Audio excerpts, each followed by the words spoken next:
Je m'appelle Stella Frost, et j'ai 32 ans. Elle est indépendante, parce qu'elle ne fait pas vraiment partie de cette famille, a marmonné mon père, tout en fixant son verre de whisky. Puis, quand mon oncle lui a demandé ce qu'il voulait dire, il m'a regardé droit dans les yeux, et il a répété, plus fort, j'en ai fini de faire semblant. Ce n'est pas ma fille. 31 invités, le dîner de Thanksgiving, la maison de ma grand-mère, c'était en novembre dernier. Ma belle-mère tenait déjà un mouchoir, avant même qu'il n'ouvre la bouche. Je n'ai remarqué ce détail que plus tard. Ce que j'ai vu sur le moment, c'était le silence, puis le chaos. Le bruit d'une fourchette qui tombe. Mon cousin de 7 ans qui demande, pourquoi l'oncle Richard crie. 2 tantes qui se lèvent pour débarrasser les assiettes, simplement parce qu'elles ne savaient pas quoi faire d'autre. Mais ce qu'aucun d'eux ne savait, ce que ma belle-mère avait passé 2 ans à cacher, se trouvait dans une vieille boîte à chaussures poussiéreuse. Elle était là, dans le placard du couloir, à 3 mètres de l'endroit où j'étais assise. Ma grand-mère l'y avait placée, juste avant de mourir. Elle m'avait dit un jour, ne cherche pas les ennuis, mais si les ennuis viennent à toi, c'est là que tu trouveras ta réponse. Avant de continuer, s'il vous plaît, prenez un moment pour aimer cette vidéo et vous abonner, mais seulement si vous vous sentez connecté à cette histoire. Laissez votre ville et leur local dans les commentaires, j'adorerais savoir d'où vous m'écoutez. Maintenant, laissez-moi vous ramener 19 ans en arrière, la semaine où ma mère a été enterrée, là où tout a commencé à changer. J'avais 13 ans, quand nous avons enterré ma mère. Un cancer de l'ovaire, 8 mois seulement entre le diagnostic et les funérailles. Je me souviens m'être tenu près du cercueil, portant une robe noire que ma mère avait choisie pour mon bal de fin d'année, car personne n'avait pensé à m'acheter quelque chose pour un enterrement. Mon père se tenait à 1 mètre sur ma gauche. Il n'a pas pris ma main. Il ne m'a pas regardé. Il fixait le cercueil, comme si celui-ci lui devait quelque chose. C'est ma grand-mère, Éléanore, qui m'a serré contre elle. Elle a pressé ma tête contre son manteau de laine, et a chuchoté, « Respire, ma chérie. Respire, tout simplement. » Ses mains sentaient la lavande et la crème de soin. Je me suis accroché à elle, jusqu'à ce que les employés du cimetière nous disent qu'il était temps de partir. 4 mois plus tard, mon père a ramené une femme à la maison. Voici Diane, a-t-il dit, une amie du travail. Diane avait une fille, Lorraine, âgée de 9 ans. Des boucles blondes, et des dents de devant qui poussaient encore. Elle m'a souri, comme si nous allions devenir les meilleurs amis du monde. Mon père a pris Lorraine dans ses bras, et l'a portée jusqu'à la voiture. Il ne m'avait plus porté, moi, depuis mes 8 ans. En l'espace de 6 semaines, Diane s'est installée. En 8 semaines, ma chambre au 1er étage, celle avec la fenêtre donnant sur l'érable que ma mère avait planté, est devenue celle de Lorraine. Elle est plus jeune, a expliqué Diane, en installant la couette rose de Lorraine sur mon ancien lit. Elle a besoin de la lumière du soleil. J'ai déménagé au sous-sol, des murs en béton, et une seule fenêtre située à hauteur du plafond. J'ai scotché mon certificat d'excellence scolaire à côté de l'interrupteur, car il n'y avait nulle part ailleurs où le mettre. Ma grand-mère est venue nous voir, cet octobre-là. Elle a parcouru la maison lentement, observant chaque détail. Quand elle a vu le sous-sol, elle est restée immobile dans l'embrasure de la porte, pendant un long moment. Puis, elle m'a regardé, et a dit très calmement, « Souviens-toi, c'est ma maison. Personne ne te poussera dehors. » Je n'avais pas compris ce qu'elle voulait dire, pas à ce moment-là. J'avais 15 ans, la première fois que j'ai entendu la vérité. C'était un mardi soir, assez tard, un projet scolaire m'avait tenu éveillé jusqu'à 23 heures. Je suis monté sans bruit pour chercher de l'eau, et je me suis arrêté devant la cuisine. La lumière était allumée, et la voix de Diane était basse, prudente, ce ton qu'elle utilisait quand elle voulait obtenir quelque chose. « Est-ce que tu l'as vraiment regardé, Richard ?» Mon père était assis à la table, une bière devant lui, portant encore sa cravate. « Elle n'a pas ta mâchoire. Elle n'a pas tes yeux. » Le silence s'est installé. On n'entendait que le ronronnement du réfrigérateur. Margaret se sentait seule, pendant ces années où tu voyageais pour le travail. Tu partais 3 ou 4 semaines d'affilée. Une femme finit par se sentir seule, Richard. Le nom de ma mère, dans la bouche de Diane, sonnait faux, comme si une étrangère portait ses vêtements. Mon père n'a rien dit. Il n'a pas défendu ma mère. Il ne m'a pas défendu. Il est resté assis là, à décoller l'étiquette de sa bière, laissant ses mots s'imprégner en lui, comme la pluie dans une terre sèche. À partir de cette nuit-là, il a arrêté de me regarder dans les yeux.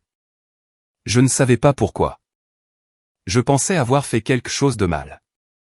Je pensais que, peut-être, mon visage lui rappelait trop maman, et que cela le faisait souffrir.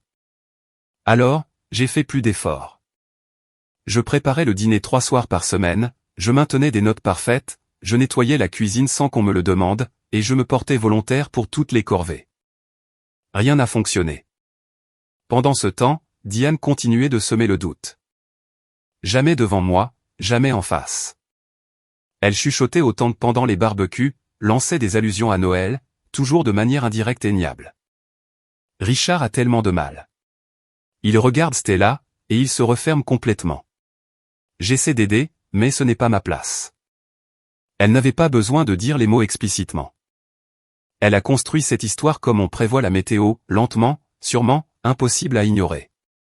Ce Noël-là, Lorraine a eu 12 cadeaux sous le sapin. J'en ai eu un seul, une écharpe. L'étiquette disait, de la part de papa, mais l'écriture était celle de Diane. Quand j'ai eu 18 ans, j'ai demandé à mon père de m'aider pour l'université. Nous étions sur le porche, un dimanche, il lisait le journal. J'avais répété la conversation 6 fois devant le miroir du sous-sol. Papa, j'ai été accepté au programme de soins infirmiers de Yukon. Je me demandais si. Je vais y réfléchir, a-t-il dit, sans lever les yeux. Une semaine plus tard, Diane a annoncé au dîner que Lorraine irait à la Whitfield Academy, une école privée prestigieuse à 40 minutes de là. Frais de scolarité complets, uniforme, et un nouvel ordinateur portable pour l'orientation. Mon père a souri à Lorraine. Tu vas t'en sortir à merveille, ma grande. Je n'ai jamais eu de réponse pour Yukon. Le silence était la réponse. J'ai contracté des prêts fédéraux, j'ai travaillé à la cafétéria le matin et à la bibliothèque le soir, tout en étudiant entre les deux. Pendant mes 4 années d'études, mon père m'a appelé 3 fois. Chaque appel commençait par la même question, quand est-ce que tu es diplômé? Ce n'était pas parce qu'il voulait venir, mais parce que Diane voulait savoir quand je quitterais définitivement la maison. Le jour de la remise des diplômes, en mai 2015, j'ai traversé la Seine dans ma blouse blanche. Mon père n'était pas là. Lui et Diane s'étaient envolés pour la Floride, pour la remise des diplômes de Lorraine, qui tombait la même semaine.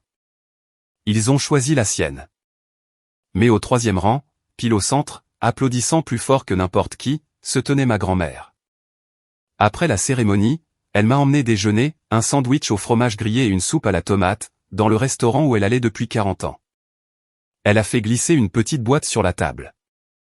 À l'intérieur, il y avait un pendentif en or, simple, délicat, encore chaud de sa poche. C'était à ta mère, a-t-elle dit. Garde-le près de toi. Je l'ai porté tous les jours depuis. Je ne savais pas, alors, qu'il y avait un petit mot plié caché dans le fermoir du médaillon. Je ne l'apprendrai que 4 ans plus tard, quand ma grand-mère s'est assise avec moi pour me dire la vérité sur tout ce qui se passait. Ma grand-mère est morte un jeudi de mars, 2 ans avant le Thanksgiving qui a tout changé. Je l'ai appris avec 2 jours de retard. Mon téléphone a sonné le samedi matin. C'était ma tante Ruth, la voix tremblante, chérie, Eleanor s'est éteinte jeudi soir, paisiblement, dans son sommeil. C'est quand, l'enterrement? Silence. Puis, c'était hier, Stella. J'ai conduit pendant 6 heures. Quand je suis arrivé à la maison de ma grand-mère, celle où elle avait vécu pendant 51 ans, celle où 3 générations de Frost avaient partagé le dîner du dimanche, les fleurs des funérailles commençaient déjà à faner sur le porche. Diane a ouvert la porte. Oh, Stella, nous avons essayé de t'appeler. Elle n'avait jamais essayé. J'ai demandé à aller dans la chambre de ma grand-mère, juste pour m'asseoir, pour être près de ses affaires. Diane s'est postée devant la porte, sans me bloquer le passage, mais en se positionnant stratégiquement. Les affaires d'Eleanor sont en train d'être triées. Nous te ferons savoir s'il y a quelque chose pour toi. J'ai regardé derrière elle, vers la cuisine. Sur le comptoir, à moitié caché sous un prospectus, j'ai vu une enveloppe manille. L'adresse de l'expéditeur indiquait, Alderman et Associés, un cabinet d'avocats. Diane a suivi mon regard, d'un geste décontracté et exercé, elle a glissé l'enveloppe sous une pile de courrier, comme si elle rangeait. C'est quand, la lecture du testament, ai-je demandé. Il n'y a pas de lecture formelle, a répondu Diane. Richard a parlé à l'avocat.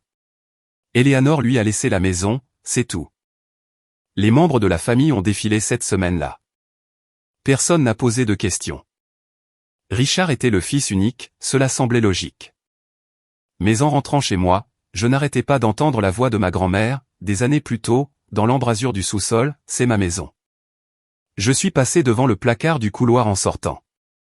Ma main a touché la poignée, l'a tenue une seconde, puis j'ai lâché prise. Je pensais que ma grand-mère était partie.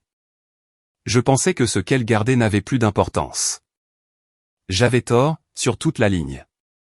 Je dois revenir 3 ans avant la mort de ma grand-mère, en 2019, le jour où elle m'a dit la vérité. Ma grand-mère avait 77 ans cette année-là, et elle était vive comme l'éclair. Elle avait organisé un dépistage de santé familiale.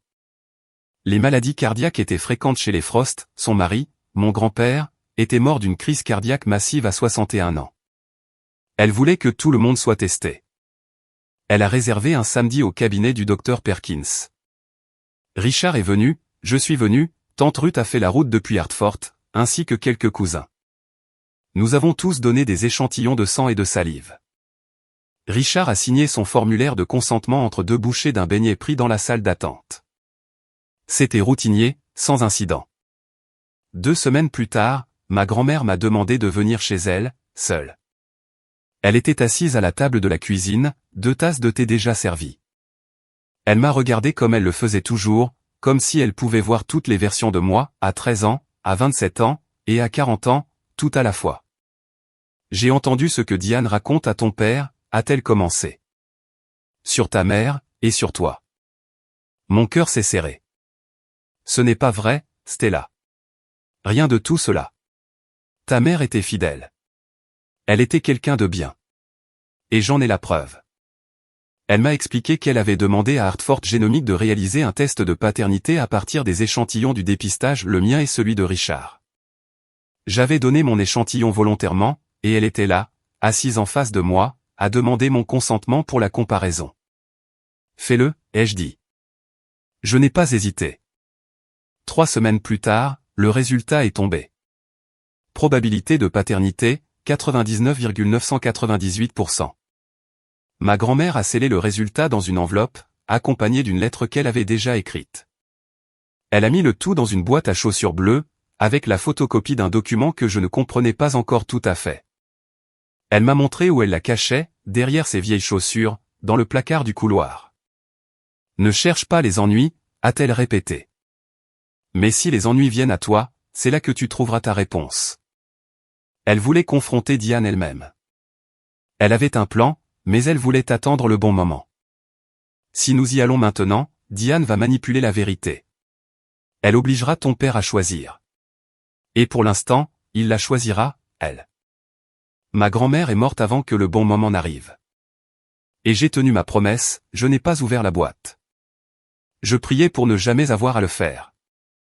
3 semaines avant le dernier Thanksgiving, mon téléphone a vibré. C'était un message de Lorraine. C'était étrange en soi. Lorraine et moi n'étions pas proches. Nous n'étions pas ennemis non plus, juste 2 personnes vivant des vies parallèles dans la même maison, sans jamais vraiment se connaître. Elle m'écrivait peut-être 2 fois par an, pour mon anniversaire et pour Noël. Papa veut que tout le monde soit là cette année. Un grand dîner. Il a dit de s'assurer que tu viennes. J'ai lu le message 3 fois. Quelque chose dans la formulation, s'assurer que tu viennes, sonnait faux. Cela ressemblait moins à une invitation qu'à une convocation. J'ai appelé tante Ruth le soir même. J'ai reçu un message bizarre de Lorraine à propos de Thanksgiving. Ruth est restée silencieuse un instant. Puis, j'entends des choses, Stella. Diane murmure à l'oreille de Richard plus que d'habitude. À propos de toi, et de la maison. Qu'est-ce qu'il y a, avec la maison? Une amie à moi, Gail, l'agent immobilier sur Birch Street, m'a dit que Diane l'avait appelé la semaine dernière. Elle lui a demandé de venir faire une estimation. Mon sang n'a fait qu'un tour. Elle essaie de la vendre. Elle prépare quelque chose, a dit Ruth. Je me suis assise par terre dans mon appartement, fixant le mur. Les pièces du puzzle commençaient à s'assembler. Diane voulait que la maison soit vendue. Mais si le codicile de ma grand-mère me mentionnait et je commençais à croire que c'était le cas, alors Diane devait m'écarter d'abord. Pas légalement, mais émotionnellement. Elle avait besoin que je sois si humilié, si brisé, que je ne revienne jamais rien réclamer. Eleanor m'a parlé de cette boîte, elle aussi, a ajouté Ruth doucement. Elle a dit que si les choses tournaient vraiment mal, je devais te le rappeler. Est-ce que tu te souviens de l'endroit? Oui. Alors va à Thanksgiving, Stella. Mais arrive tôt. J'y serai aussi, a-t-elle dit. Je n'ai pas été invité, mais je viens, parce que je l'ai promis à ta grand-mère. Le jour de Thanksgiving, je me suis garé dans l'allée à 14h30, une bonne demi-heure avant l'arrivée prévue des invités. L'air de novembre était vif, et la maison ressemblait à une couverture de magazine. Diane avait engagé quelqu'un pour suspendre des guirlandes à la rambarde du porche. Des lumières blanches étaient entrelacées dans les buis, et il y avait une couronne à chaque fenêtre. C'était magnifique. Cela ressemblait à un décor de théâtre. Je suis monté sur le porche, une bouteille de vin à la main, comme chaque année. Je portais une robe en tricot bordeaux toute simple, le pendentif de ma grand-mère contre ma clavicule, les cheveux lâchés. Je n'avais aucune armure, si ce n'est cette vérité que je priais de ne pas avoir à utiliser. Diane a ouvert la porte avant même que je ne frappe. Stella, je suis si contente que tu aies pu venir, ma chérie. Elle m'a serré dans ses bras, me tenant les épaules une seconde de trop. Son sourire était large, mais ses yeux m'analysaient, me scrutaient, comme elle l'avait toujours fait. Puis, elle m'a dirigé vers la gauche, vers la cuisine. Viens m'aider avec la sauce au canneberge. J'ai jeté un coup d'œil à droite en passant dans le couloir. La porte du placard blanche avec une poignée en laiton était à 8 pas de moi. Je pouvais voir le bord du porte-chaussures à travers la fente sous la porte. 8 pas. Mais la main de Diane était dans mon dos, me poussant dans l'autre direction. Dans la cuisine, des traiteurs dressaient des amuse-bouches. Diane n'avait pas lésiné sur les moyens, plat chauffant, serviette en tissu, véritable argenterie. Ce n'était pas un Thanksgiving familial, c'était une production. J'ai regardé par l'ouverture de la cuisine vers le salon. Richard était assis dans son fauteuil près de la fenêtre, fixant le vide, un verre de Maker's Mark à la main, alors qu'il n'était que 15 heures. « Salut, papa. » Il a tourné la tête, m'a regardé. Quelque chose a vacillé dans ses yeux, puis s'est éteint. « Tu es venu ?» a-t-il dit. « Pas, je suis content, Nia, tu es jolie. » Juste une constatation, comme si l'on cochait un nom sur une liste. Des voitures arrivaient dans l'allée, on entendait des portières claquer et des voix sur le porche. Je n'avais toujours pas atteint le placard.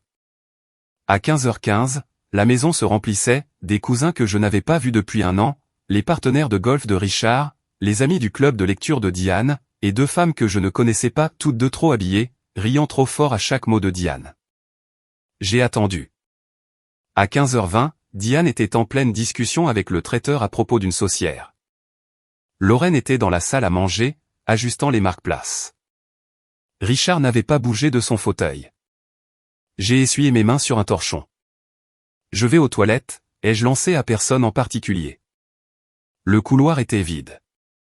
Juste des manteaux sur les crochets, le porte-parapluie, et le placard tout au bout. J'ai marché normalement, sans me presser, malgré mon cœur qui battait jusque dans ma gorge. J'ai ouvert la porte du placard. Des manteaux d'hiver, des écharpes sur l'étagère du haut, et sur le sol, les chaussures de ma grand-mère. C'étaient des chaussures orthopédiques beige et bleues, sagement alignées, intouchées depuis sa mort. Personne n'avait pris la peine de les déplacer. Je me suis agenouillé, et j'ai fouillé derrière la rangée du fond. Mes doigts ont touché du carton, froid et poussiéreux. Le coin d'une boîte. Je l'ai sortie, elle était bleue délavée, avec un logo Nike à moitié effacé sur le couvercle. Elle n'avait l'air de rien, juste une vieille boîte destinée à la déchetterie. C'était tout l'intérêt. Ma grand-mère avait caché la chose la plus importante dans l'endroit le plus banal. Quelque chose a bougé à l'intérieur quand je l'ai incliné. Du papier léger. Puis des pas. Lorraine est apparue au bout du couloir.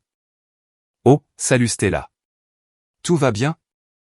J'ai reglissé la boîte à sa place. Oui, je cherchais juste un cintre pour mon manteau.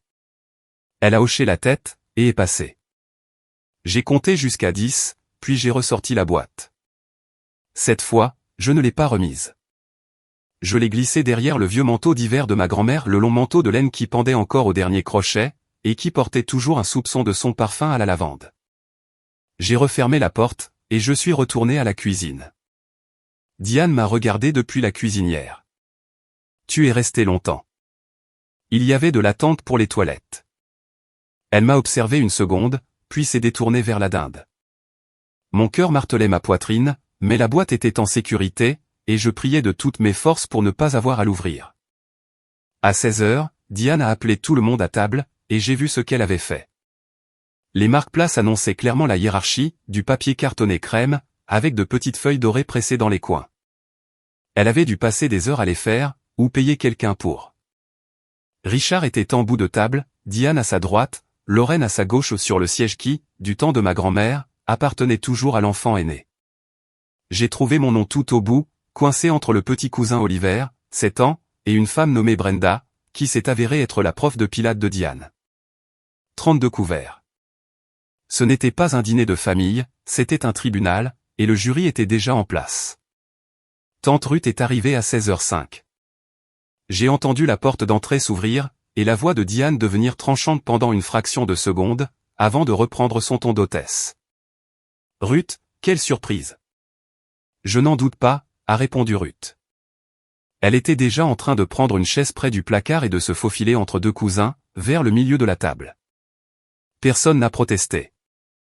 On ne discutait pas avec Ruth Callaway, elle avait 78 ans, mesurait un m55, et possédait un regard capable d'arrêter le trafic. Richard s'est levé pour dire le bénédicité. Il s'est raclé la gorge, en agrippant le dossier de sa chaise. Cette maison appartient à notre famille depuis 3 générations. Maman aurait voulu que nous soyons tous ici. Il a marqué une pause. Son regard a parcouru la table, est passé sur moi sans s'arrêter, et a continué. Tous ceux qui ont leur place ici. J'ai senti le regard de Ruth sur moi, 6 chaises plus loin.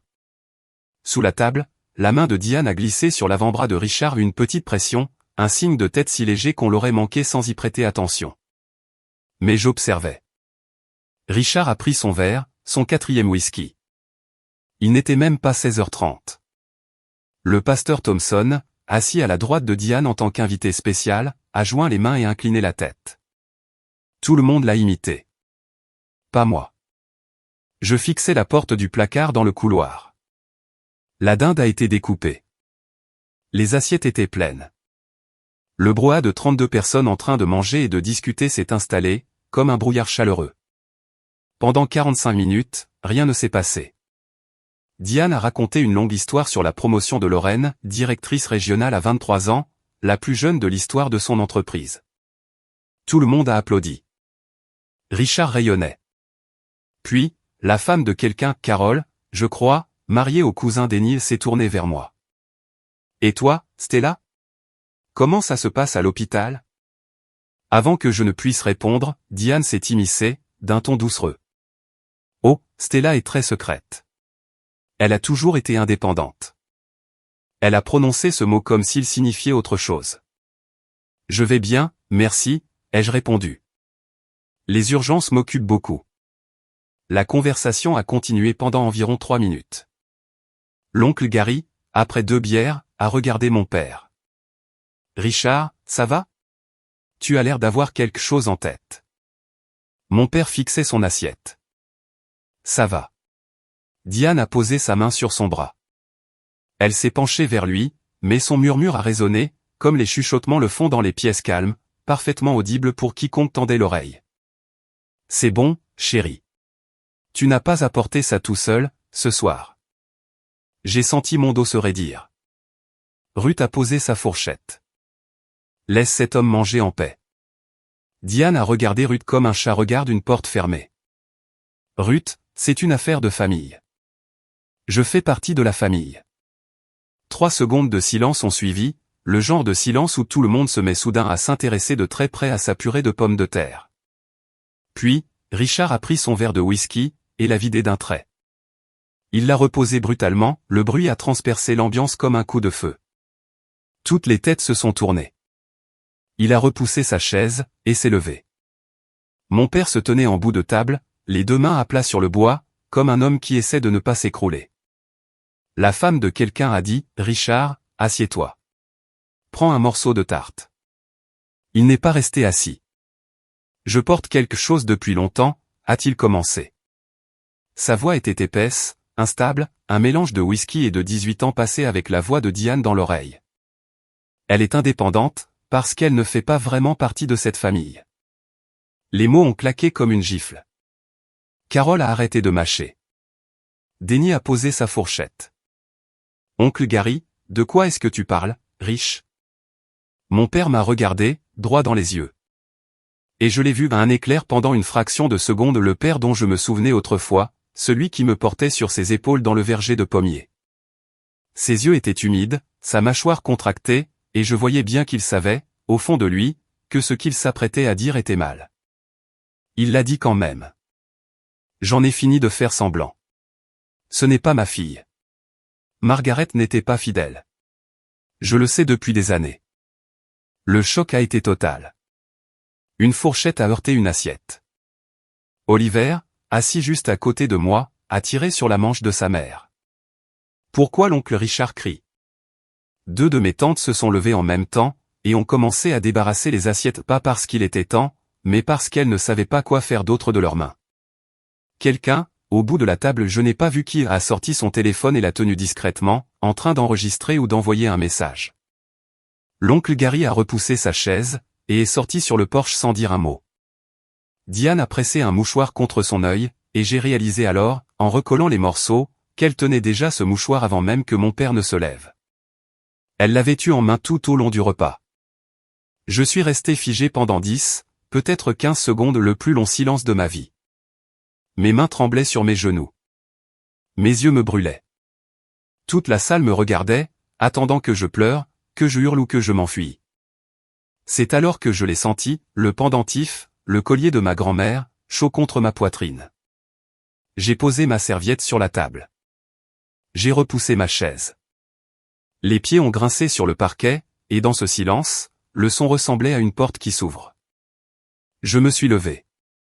Ma voix est sortie plus calme que je ne l'espérais, plus assurée aussi, pas parce que j'étais sereine, mais parce que tout en moi s'était arrêté, comme l'air s'immobilise avant une tempête. Si nous voulons être honnêtes ce soir, papa, alors soyons-le jusqu'au bout. Je me suis éloigné de ma chaise. La salle me suivait du regard, 31 paires d'yeux, des fourchettes en suspens, des serviettes figées. Le bruit de mes chaussures sur le bois était le seul son perceptible. Un pas, deux pas, je suis passé devant les chaises vides, devant le cousin Denny et sa femme, devant la prof de pilates de Diane, qui cherchait déjà son sac à main. Stella, où est-ce que tu vas? La voix de Diane était encore douce, mais en dessous, il y avait une fêlure. Je n'avais jamais entendu cette fêlure auparavant. Je n'ai pas répondu. Le placard du couloir était à 10 pas. Je l'ai atteint en 8. J'ai ouvert la porte, et l'odeur de ma grand-mère m'a frappé, de la lavande, de la laine, et le parfum léger du cèdre des vieux embauchoirs. J'ai fouillé derrière son manteau d'hiver, mes doigts se sont refermés sur la boîte poussiéreuse, légère, banale. Je l'ai serrée contre moi, et je suis retourné vers la salle à manger. 31 visages, la lueur des bougies, la dinde à moitié découpée au milieu de la table, comme une décoration absurde pour la pire soirée de ma vie. Diane était debout, désormais. Qu'est-ce que c'est que ça? Il ne restait plus aucune douceur. Sa voix était devenue plate et dure, et ses yeux, fixés sur la boîte bleue, se sont agrandis. Elle l'avait reconnu. Je le voyais bien. Elle avait passé 2 ans à fouiller cette maison après la mort de ma grand-mère, chaque tiroir, chaque étagère, chaque placard, et elle n'avait rien trouvé. Elle cherchait quelque chose d'important, et ma grand-mère l'avait caché dans l'objet le plus ordinaire qui soit. Ruth a pris la parole depuis son siège, d'une voix basse et régulière, celle qu'elle utilisait avec ses élèves indisciplinés depuis 40 ans. Diane, assieds-toi. Diane ne s'est pas assise, mais elle n'a pas avancé non plus. J'ai posé la boîte sur la table, entre la sauce au canneberge et les bougies. J'ai soulevé le couvercle. Tout au-dessus, plié en deux et scellé dans une pochette en plastique transparent, se trouvait une lettre. L'écriture de ma grand-mère était tremblante, mais reconnaissable entre mille. Diane a réagi vite, pas vers la boîte, mais vers l'assemblée. Elle s'est tournée vers les invités, les paumes ouvertes, les larmes coulant déjà. Sa performance était instantanée, parfaite, comme si elle s'était répétée devant un miroir. C'est exactement ce que j'ai dit à Richard. Elle est venue ici avec un plan. Sa voix montait dans les aigus. Elle est jalouse de Lorraine depuis le premier jour. Elle ne supporte pas que cette famille ait pu avancer sans elle. Elle a pressé son mouchoir contre sa gorge, un geste de délicatesse, de souffrance. J'ai donné 18 ans de ma vie à cette famille. 18 ans, et voilà comment on me remercie. Quelques personnes ont bougé sur leur siège. Brenda, l'amie du Pilate, a hoché la tête avec sympathie, mais la plupart des invités regardaient la boîte, pas Diane. Peut-être que nous devrions tous simplement, à commencer une de mes tantes. Je suis calme, a aboyé Diane. Le masque est tombé pendant exactement une seconde. Puis elle s'est reprise, a adouci son visage, et a de nouveau porté le mouchoir à son œil. Richard, toujours debout, s'agrippait au dossier de sa chaise comme si c'était la seule chose qui le maintenait à la verticale. Stella, assieds-toi. N'aggrave pas les choses. J'ai regardé cet homme, mon père. L'homme qui me portait dans les vergers. L'homme qui avait laissé une étrangère effacer le souvenir de ma mère. Je n'aggrave rien, papa. Ce n'est pas moi qui ai commencé ce soir. Diane m'a pointé du doigt. Vous voyez? Elle ramène toujours tout à. Diane, tais-toi. La voix de Ruth a résonné comme une cloche pas forte, mais définitive. Laisse-la parler. La mère d'Oliver l'a pris dans ses bras et l'a emmené vers le salon. Deux amis de Diane ont échangé un regard. La pièce semblait se rétrécir, pas par sa taille, mais par l'impatience ambiante. J'ai sorti la lettre de sa pochette, et je l'ai dépliée. L'écriture de ma grand-mère était floue pendant une seconde, car mes yeux étaient brouillés, mais j'ai cligné fort jusqu'à ce qu'elle devienne nette. J'ai commencé à lire. Chère Stella. Ma voix a flanché sur son prénom. J'ai dégluti, et j'ai recommencé. Chère Stella, si tu lis ceci, c'est que la situation est devenue insupportable. Je suis désolé de ne pas avoir pu régler cela de mon vivant. J'ai essayé, mais Diane est patiente, et ton père est faible. Un bruit est venu de l'autre bout de la table. Quelqu'un, je crois que c'était la tante Carole, a eu une inspiration brusque. Ta mère, Margaret, a aimé ton père jusqu'au jour où elle a fermé les yeux. Elle a été fidèle. Elle était une femme de bien. Les choses que Diane murmure à son sujet, je les ai entendues. Toutes. J'ai dû m'arrêter pour respirer. Les mots étaient ceux de ma grand-mère, mais la colère derrière eux était la mienne. Une colère pour ma mère, qui ne pouvait pas se défendre, qui était morte depuis 19 ans et qui se faisait encore traiter de menteuse par une femme qui ne l'avait jamais rencontrée. Et je ne permettrai pas qu'une femme décédée soit calomniée dans sa propre maison. Marcus, mon cousin, s'est adossé à sa chaise et a couvert sa bouche de sa main. Dans cette boîte, j'ai laissé ce que j'ai pu rassembler. Pas pour me venger, Stella, mais pour la vérité. Car la vérité est la seule chose que l'on ne pourra jamais t'enlever. J'ai posé la lettre. Mes mains tremblaient. Le silence était tel qu'on entendait vaciller la flamme des bougies. La voix de Richard était ténue. Maman était confuse, à la fin. Elle ne savait plus ce qu'elle. Ruth l'a coupée, sans même élever la voix. Eleanor était plus lucide à 80 ans que la plupart des gens dans cette pièce, Richard. Toi y compris. Diane, les bras croisés, a lancé des divagations de vieille femme. Cela ne prouve rien. Ruth m'a regardé, avec ce regard calme et certain que ma grand-mère avait autrefois. Il y a autre chose dans cette boîte, Stella. Continue. J'ai fouillé dans la boîte, et j'en ai sorti la deuxième enveloppe. C'était une enveloppe manille, jaunie sur les bords. Le logo de Hartford Genomics était imprimé en haut à gauche, une double hélice à l'encre bleue, légèrement passée. L'écriture de ma grand-mère barrait le devant, pour la vérité. Eleanor, 2019. En 2019, ai-je déclaré, ma grand-mère a organisé un dépistage de santé familiale. Les maladies cardiaques sont courantes chez les Frost, grand-père en est mort à 61 ans. Elle voulait que tout le monde soit testé. J'ai regardé mon père. Papa, tu as donné un échantillon de sang. Moi aussi. Nous avons tous signé des formulaires de consentement au cabinet du docteur Perkins. Le sourcil de Richard s'est froncé. Il s'en souvenait. Grand-mère a demandé au laboratoire d'effectuer un test de paternité à partir de ces mêmes échantillons. Elle me l'a dit, et j'ai accepté. J'ai ouvert l'enveloppe, j'en ai sorti une seule feuille, et je l'ai tenue de manière à ce que la lumière des bougies l'éclaire. Probabilité de paternité, ai-je lu, 99,998%. Il n'y a pas eu de cri de stupeur, ça, c'est pour le cinéma. Ce qui s'est passé était pire, un silence lourd, comme si tout l'air s'échappait d'un coup. Denis s'est penché pour voir le papier. Carole a porté la main à sa poitrine. Marcus s'est levé, a fait 3 pas vers la fenêtre, et s'est arrêté, fixant le vide. « Je suis ta fille, papa. » Ma voix n'a pas tremblé cette fois. Elle était basse, assurée, et plus triste que je ne l'aurais voulu. J'ai toujours été ta fille. Diane, c'est n'importe qui peut fabriquer. Hartford Génomique est intervenu rude depuis son siège, imperturbable. J'ai conduit Eleanor là-bas moi-même. Le laboratoire conserve les échantillons. Ils ont des dossiers. Appelle-les, Diane. Appelle-les maintenant. J'ai posé le document sur la table, face visible, à côté de la sauce au canneberge. Ce n'est pas un document officiel du tribunal, ai-je ajouté, mais il provient d'un laboratoire certifié. Et si quelqu'un dans cette pièce a un doute, papa, tu peux entrer dans n'importe quelle clinique demain, et nous recommencerons. C'est moi qui paierai. Personne n'a parlé. Mon père fixait le papier comme si c'était un miroir lui renvoyant une image qu'il ne voulait pas voir. Il a fini par prendre le rapport de laboratoire, ses mains tremblaient tellement que la feuille faisait un bruit de papier froissé. Il l'a lu, une fois, puis une deuxième.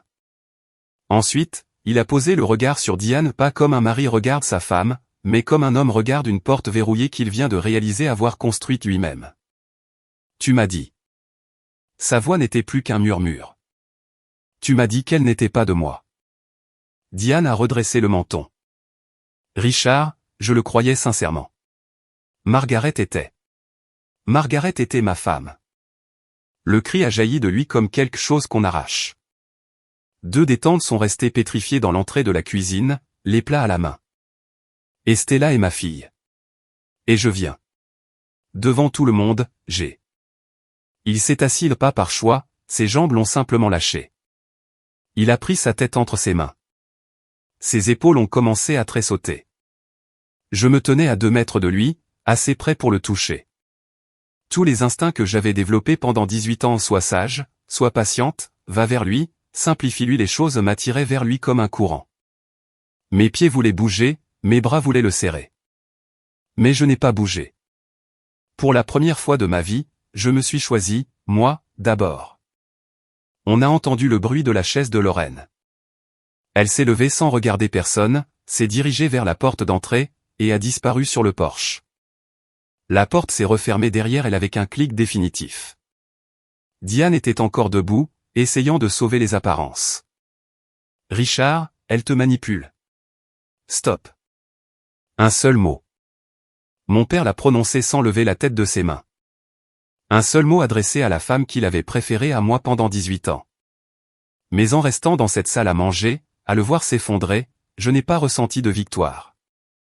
J'ai ressenti le poids de toutes ces années où ce mot est arrivé trop tard. 18 ans de retard pour une seule syllabe. Les bougies vacillaient. La dinde restait intouchée. Et j'avais encore une dernière chose dans la boîte. J'y ai plongé la main une ultime fois. Le dernier objet était un document photocopié et 4 pages agrafées dans un coin, avec une annotation de ma grand-mère dans la marge, original chez Alderman et Associés. Ceci est une copie. L'original est chez l'avocat de ma grand-mère, ai-je déclaré, mais voici ce qu'elle voulait que tout le monde sache. J'ai lu la section concernée à voix haute. Ma voix était ferme, car les paroles de ma grand-mère méritaient d'être entendues clairement. Je, sous-signé Eleanor Marie Frost, scène d'esprit, modifie par la présente mon testament avec le codicile suivant, je lègue la résidence familiale, située au 14 Maple Hill Road, à ma petite-fille, Stella Margaret Frost, en pleine propriété et sans condition. Quelqu'un a chuchoté, oh mon Dieu. Je n'ai pas vu qui. Le codicile en précise la raison, ai-je continué. Mon fils, Richard, a été indûment influencé dans ses décisions concernant sa fille aînée. Je laisse la maison familiale à Stella pour m'assurer qu'elle ait toujours un foyer. Diane est devenue livide. Pas rouge de colère, mais blanche. Toute couleur a quitté son visage, comme l'eau se vide d'un évier. Ce n'est pas valide, a-t-elle lâché. Richard m'a dit qu'Eleanor lui avait tout laissé. Ruth a repris la parole, toujours assise, toujours calme. C'est parce que tu as caché les lettres du cabinet d'avocat, Diane. Monsieur Alderman a envoyé 2 lettres de notification à cette adresse. Aucune n'a reçu de réponse. Elle a marqué une pause. C'est lui-même qui me l'a dit. Toute l'attention de la pièce s'est tournée vers Diane, comme une girouette tourne avec le vent à pas d'un coup, mais inévitablement. Richard a levé la tête. Ses yeux étaient gonflés, sa voix éraillée. Tu as caché le testament de ma mère? Diane a attrapé son sac à main sur le dossier de sa chaise. Sa bouche s'est ouverte, puis refermée. Pour la première fois en 18 ans, Diane Frost n'avait plus rien à dire. La voix de Ruth l'a poursuivie jusqu'à la porte. Tu peux partir, Diane, mais la vérité, elle, reste ici. Diane s'est arrêtée dans l'embrasure, serrant son sac contre sa poitrine comme un bouclier. Elle s'est retournée une dernière fois. Je m'attendais à du venin, ce que j'ai reçu était presque pire, une supplique déguisée en indignation. Vous faites tous une erreur. J'ai donné les meilleures années de ma vie à cette famille. Marcus, qui se tenait près de la fenêtre les bras croisés depuis l'annonce de l'ADN, a secoué la tête lentement. Diane, ça suffit. 2 mots seulement. Mais la lassitude dans sa voix, la déception, pesait plus lourd que n'importe quel discours. Une de mes tantes a ramassé un plat et est partie dans la cuisine sans un regard pour Diane. Une autre a suivi. Ce n'était pas dramatique, ni conflictuel, c'était simplement fini. C'est ainsi que les femmes du Midwest mettent fin aux choses, en refusant calmement de rester dans la même pièce. Diane a regardé Richard. Tu viens? Il était toujours sur sa chaise, tenant toujours le rapport de laboratoire. Il n'a pas levé les yeux. J'ai besoin d'une minute. Richard? Il n'a rien répondu. Diane est partie. On a entendu le claquement de ses talons sur les marches du porche. Une portière de voiture s'est fermée. Le moteur a démarré. Le gravier a crissé sous les pneus pendant qu'elle quittait l'allée. Et puis, le silence. 30 personnes dans une salle à manger. Les bougies qui s'éteignent doucement, la nourriture qui refroidit. Personne ne savait quoi faire, car il n'existe aucun manuel de savoir-vivre pour ce genre de situation, aucun chapitre intitulé « Que servir après que les mensonges de votre belle-mère se sont effondrés pendant le dîner ». Le pasteur Thompson a plié sa serviette proprement. Je pense que la famille a besoin d'un peu d'espace, a-t-il dit. Quelques amis de Diane et les partenaires de golf ont murmuré leur accord, récupérant leurs manteaux et échangeant des adieux feutrés. Je suis sorti sur le porche pour prendre l'air, et c'est là que j'ai trouvé Lorraine. Elle était assise sur la marche du haut, les coudes sur les genoux, fixant l'allée là où les feux arrière de la voiture de sa mère venaient de disparaître. Elle ne pleurait pas pour Diane, je le voyais bien. Elle pleurait pour ce qu'il y avait en dessous, la prise de conscience que la vie qu'elle avait menée, la famille qu'elle pensait avoir, tout cela reposait sur des fondations que sa mère avait empoisonnées pendant 18 ans. Et ces fondations venaient de se fissurer. À 19h, la maison était presque vide. Quelques membres de la famille s'attardaient dans la cuisine, emballant les restes dans du papier d'aluminium, parlant à voix basse. Ruth lavait la vaisselle dans l'évier comme s'il s'agissait de n'importe quel autre jeudi, les mains assurées, l'eau chaude, aucun geste inutile. Je me suis assise sur la dernière marche de l'escalier, mon téléphone à la main. J'avais déjà composé le numéro inscrit sur la couverture du codicille, Gérald Alderman, avocat. Ça a sonné 4 fois. Puis, la messagerie à la voix d'un homme âgé, tranquille. Vous avez joint le cabinet de Gérald Alderman. Nous sommes fermés pour les vacances. Veuillez laisser un message et nous vous rappellerons dès le prochain jour ouvrable. J'ai pressé le téléphone contre mon oreille, en essayant de garder une voix stable. Monsieur Alderman, c'est Stella Frost, la petite fille d'Eleanor Frost. J'ai trouvé la boîte. J'ai besoin de vous parler. Rappelez-moi, s'il vous plaît. J'ai raccroché, fixant l'écran. Rien. La confirmation officielle devrait attendre. Richard était toujours à la table, seul désormais. Les couverts avaient été débarrassés autour de lui, mais il n'avait pas bougé. Il ressemblait à un homme assis au milieu des ruines de ce qu'il avait lui-même aidé à démolir. Je suis passé devant lui pour monter les escaliers, puis je me suis arrêté. Je dors ici ce soir, papa, dans la chambre de grand-mère. Nous réglerons le reste plus tard. Il a levé les yeux. Ils étaient injectés de sang et semblaient vieux, bien plus vieux que ses 58 ans. Stella, Pas ce soir, papa. J'ai serré la rampe. Pas ce soir. Je suis monté dans la chambre de ma grand-mère, et j'ai ouvert la porte. L'odeur de lavande, le couvre-lit qu'elle avait depuis 1987. Sur la table de nuit, une photo encadrée de ma mère jeune, riante, dans le jardin derrière la maison. Diane avait supprimé toutes les autres photos de Margaret, mais elle n'était jamais entrée dans cette pièce. Je me suis allongé sur le lit de ma grand-mère, serrant la boîte à chaussures bleues désormais vide contre moi. Elle avait rempli sa mission.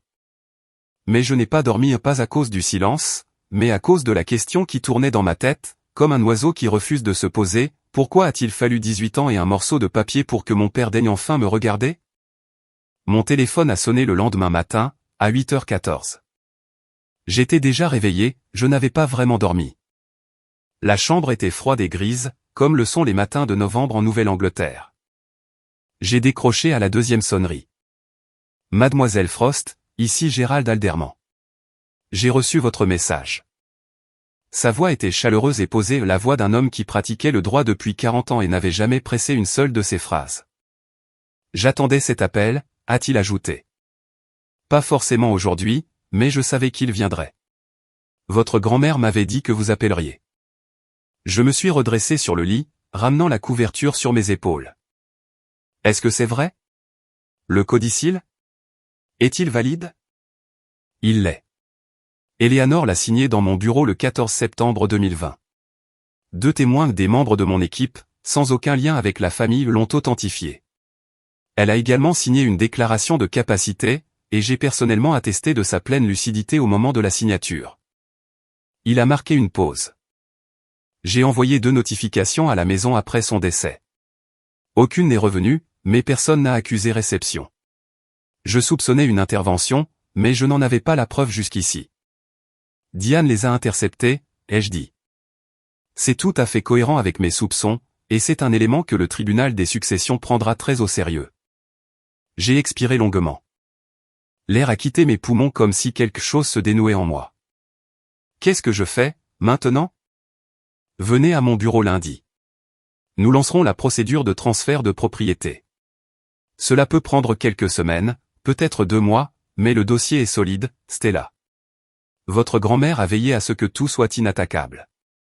J'ai regardé par la fenêtre, vers le jardin de ma mère, aujourd'hui en friche, avec des tiges sèches et de la terre nue. Mais la bordure de buis qu'elle avait plantée il y a 25 ans était toujours là, debout. Merci, monsieur Alderman. Ne me remerciez pas. Un silence, puis un ton plus doux. Remerciez Eleanor. C'est elle qui a fait tout le plus difficile. J'ai raccroché, posé le téléphone sur le lit, et pressé mes mains contre mes yeux jusqu'à ce que mes larmes s'arrêtent. Puis, je suis descendu préparer du café, parce que le monde continue de tourner, même quand tout s'effondre. 2 semaines plus tard, voici à quoi ressemblaient les décombres. Diane a engagé un avocat. Celui-ci a examiné le codicille, les 2 témoins indépendants, l'authentification, la déclaration de capacité, l'enregistrement au comté et a refusé de prendre l'affaire. Il n'y avait absolument rien à contester. Ma grand-mère avait construit son dossier comme une forteresse. Diane a ensuite appelé le pasteur Thompson, lui demandant de discuter avec moi pour parler de « pardon » et « d'unité familiale ». Le pasteur Thompson lui a répondu poliment, mais fermement « j'étais présent, Diane. Je pense que la personne qui a besoin d'être guidée en ce moment, ce n'est pas Stella. » À l'église, la rumeur a changé de camp. Pendant 18 ans, Diane avait été la seconde épouse dévouée, celle qui avait sauvé Richard de son chagrin. Soudain, les gens se souvenaient de détails. De petits moments, des remarques anodines qui prenaient un tout autre sens sous ce nouvel éclairage. Elle coupait toujours la parole à Stella pendant les kermesses. Vous vous souvenez quand elle avait oublié d'inviter Stella au spectacle de Noël? La même communauté qui avait acquiescé à la version de Diane pendant près de 2 décennies était maintenant en train de réécrire l'histoire, avec un certain malaise. Mon téléphone débordait de messages. Marcus, ta grand-mère serait si fière. Tante Carole, je suis désolé de ne pas avoir vu la vérité plus tôt. Quelques personnes sont restées silencieuses. Je ne leur en voulais pas, il faut du temps pour admettre que l'on s'est fait berner. Maître Alderman m'a appelé pour me donner une dernière information, les lettres de notification interceptées. Le refus de Diane de répondre à une correspondance légale concernant la succession pouvait être signalé au tribunal. Celui-ci pouvait la sanctionner, voire l'exclure de toute participation future aux affaires de la succession. J'ai choisi de ne pas engager de poursuite. Je voulais la maison et la vérité. C'était suffisant. Puis, le pasteur m'a appelé en privé, pour me confier une chose que je n'aurais jamais imaginée. Il y a 3 ans, m'a-t-il dit, ta grand-mère est venue me voir. Elle voulait mon avis sur la rédaction d'un codicille, elle voulait savoir si c'était la bonne chose à faire. Qu'est-ce que vous lui avez dit? Je lui ai dit de suivre sa conscience. Elle s'est assise dans le fauteuil où vous êtes probablement installé en ce moment, et elle a dit, ma petite fille aura besoin d'une armure, un jour. C'est la meilleure que je puisse lui forger. J'ai pressé le téléphone contre mon front, et j'ai pleuré pour la première fois depuis Thanksgiving. Lorraine m'a appelé un dimanche, 3 semaines après le dîner. J'étais à la table de la cuisine de mon appartement, en train de calculer si je pouvais me permettre de prendre des congés sans solde pour m'occuper des démarches administratives, quand son nom s'est affiché. J'ai failli laisser sonner. Finalement, j'ai décroché. Salut, Lorraine. Salut. Sa voix était toute petite, plus jeune que ses 23 ans. Tu as 1 minute? Oui. 4 secondes de silence. Je les ai laissés s'écouler. Je crois que je savais que quelque chose n'allait pas, a-t-elle commencé lentement, comme si elle posait chaque mot avec précaution pour vérifier s'il supporterait son poids. Je ne voulais simplement pas le voir. J'ai vu comment maman te traitait. J'ai vu papa arrêter de te regarder, et j'ai simplement continué à prendre ce qu'il y avait de mieux pour moi, la chambre, les frais d'école, la place à table. Sa respiration s'est saccadée. Je me disais que ce n'était pas mon problème, que c'était entre toi et papa. Mais ce n'est pas vrai, n'est-ce pas? Non, ai-je répondu, ce n'est pas vrai. Encore du silence, puis un reniflement. Maman n'arrête pas de m'appeler. Elle dit que tu as volé la maison, que grand-mère Éléanore était sénile, que tu as manipulé tout le monde. Qu'est-ce que tu en penses, toi? La plus longue pause de tout l'appel. Puis, très doucement, je pense que grand-mère Éléanore était la seule personne honnête dans cette maison. Je ne me suis pas précipité pour la consoler. Je n'ai pas non plus cherché à en rajouter. Elle avait 23 ans, et l'histoire dans laquelle elle avait grandi, celle où sa mère était l'héroïne et moi l'intruse difficile, venait de s'effondrer. Ce genre de choc n'a pas besoin de conseils, il a besoin d'espace. J'apprécie que tu dises cela, Lorraine. Il fallait du courage. Je ne sais pas ce qui va se passer maintenant. Je ne vais pas te dire quoi faire vis-à-vis de ta mère, c'est ton propre chemin. Mais si un jour tu as envie de parler, juste toi et moi, sans prendre de camp. Je répondrai. D'accord. D'accord. Nous avons raccroché. C'était la conversation la plus courte, mais aussi la plus honnête que nous ayons jamais eue. Mon père a demandé à me voir dans un café à un terrain neutre. J'ai accepté. Il était déjà là quand je suis arrivé, une table dans un coin, un café noir intouché. Il tenait sa tasse à 2 mains, comme s'il essayait de se réchauffer de l'intérieur. Il semblait avoir vieilli de 10 ans depuis Thanksgiving. J'ai regardé de vieilles photos, hier soir, a-t-il dit avant même que je m'assoie. Tu as les yeux de ma mère. Tu as le sourire de Margaret. Il a dégluti avec peine. Comment ai-je pu oublier cela? J'ai retiré mon manteau, je l'ai accroché, et je me suis assise en face de lui. Tu n'as pas oublié, papa. Tu as choisi de croire quelqu'un d'autre. Il a tressailli pas violemment, juste une petite crispation autour des yeux, comme si la lumière touchait une blessure. Elle a commencé 6 mois après le mariage, a-t-il confié. Diane. Elle m'a dit qu'elle avait trouvé de vieux messages dans le téléphone de Margaret. Elle disait qu'elle ne voulait pas me faire de mal, mais qu'elle pensait que je devais savoir. Il a fixé son café. Margaret n'était plus là. Elle ne pouvait pas me dire que c'était faux. C'était là l'aspect le plus cruel de la stratégie de Diane, elle s'était attaquée à quelqu'un qui ne pouvait pas se défendre. Tu aurais pu faire un test ADN à n'importe quel moment en 18 ans, papa. Ça coûte $100, et ça prend 3 jours. J'avais peur. Tu n'avais pas peur que la réponse lui donne raison, ai-je dit, en gardant une voix calme. Je lui devais au moins ça. Tu avais peur qu'elle ait tort, car alors, tu aurais dû affronter ce que tu m'as fait subir. Le café bourdonnait autour de nous, le bruit d'un mixeur, un rire, la vie normale qui continuait son cours. Je suis désolé, Stella. Je ne suis pas encore prête à te pardonner, papa. Peut-être qu'un jour je le serai, mais ce ne sera pas parce que tu t'excuses aujourd'hui. Ce sera parce que tu auras vraiment changé. Il a hoché la tête. Il n'a pas cherché à discuter. C'était déjà un début. La maison est à moi, désormais. Grand-mère y a veillé. Je ne vais pas la vendre. Je ne vais pas te mettre dehors. J'ai remonté la fermeture de mon manteau. Mais les mensonges de Diane ne sont plus les bienvenus sous ce toit.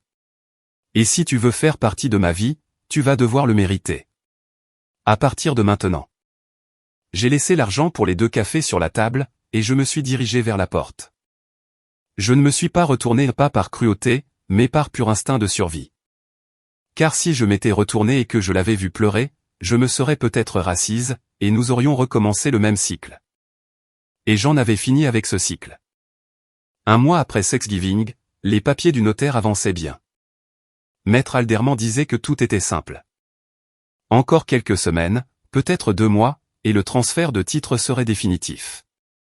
En attendant, j'avais commencé à venir à la maison les week-ends pas pour marquer mon territoire, mais pour m'imprégner des souvenirs. J'ai passé un samedi à nettoyer la chambre de ma grand-mère. Dans le placard, j'ai trouvé 3 boîtes à chaussures des modèles ordinaires, pas la bleue remplie de photographies. Stella a 2 ans, sur les épaules de Richard à la foire du comté. Margaret dans le jardin, de la terre sur les genoux, riant vers la personne derrière l'objectif. Eleanor me tenant dans ses bras le jour de ma remise des diplômes, le visage fendu par le plus large sourire que je lui ai jamais connu. J'ai descendu les photos au rez-de-chaussée. Le mur du salon, celui au-dessus de la cheminée, était nu. Diane avait remplacé toutes les photos de famille par ses propres choix, il y a des années et des paysages, des reproductions génériques, rien avec un visage.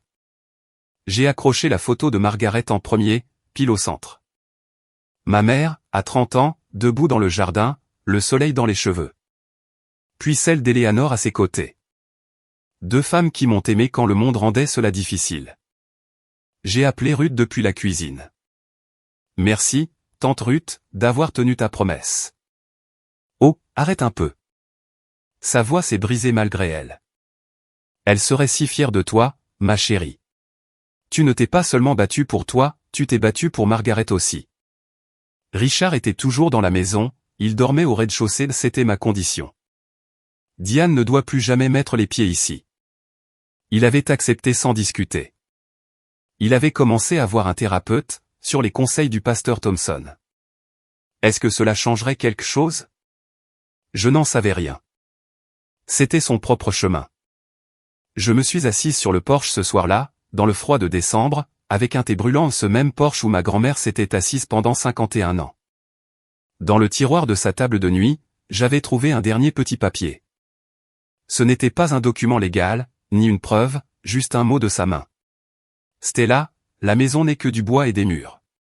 C'est toi, qui es le foyer. Avec tout mon amour, grand-mère. Je l'ai plié et je l'ai mis dans mon portefeuille, juste derrière mon permis de conduire, là où je pourrais le sentir chaque fois que je chercherais quelque chose d'ordinaire. Je n'ai pas gagné ce soir-là. On ne gagne jamais quand son propre père vous traite d'étrangère devant toute la famille. Mais j'ai arrêté de perdre. J'ai arrêté de laisser mon silence être confondu avec de l'acceptation. J'ai arrêté de laisser les mensonges des autres définir qui je suis. J'ai arrêté de me sacrifier pour maintenir la chaleur dans leur foyer. Et il s'est avéré que, depuis le début, la maison était la mienne. Si l'histoire de Stella vous a rappelé quelqu'un ou vous a rappelé votre propre vie, laissez un commentaire. J'ai posé mes limites. Et si vous pensez que quelqu'un a besoin d'entendre cela ce soir, partagez cette histoire avec lui.